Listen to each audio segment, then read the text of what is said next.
ছেলেকে হারিয়ে মায়ের আর স্বামীকে হারিয়ে স্ত্রীর আত্মনাদে ভারী চারপাশ।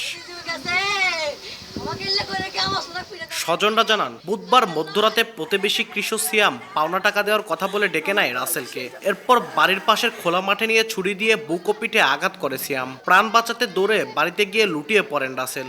স্বজনরা উদ্ধার করে শহীদ জিয়াউর রহমান মেডিকেল কলেজ হাসপাতালে নিলে চিকিৎসক তাকে মৃত ঘোষণা করেন। আমার ছেলের থেকে 2 লাখ টাকা ধার লিয়েছে।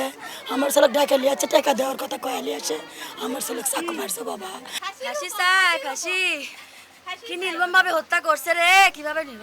ঘটনার পর বুধবার ভোরে বগুড়া শহরের বনানী এলাকা থেকে অভিযুক্ত সিয়ামকে গ্রেপ্তার করে পুলিশ।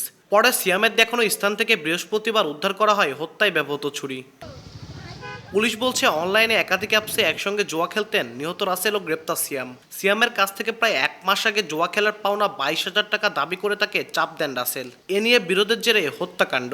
প্রাথমিকভাবে শুধু আমরা তার কথাই জানতে পেরেছি। আমাদের তদন্ত অব্যাহত আছে। যদি এই ঘটনার সাথে আরও কেউ জড়িত থাকে আমাদের তদন্তে বের হয়ে আসবে। নিহত রাসেল বগুড়া ডায়াবেটিক হাসপাতালে ওয়ার্ড বয় হিসেবে কর্মরত ছিলেন।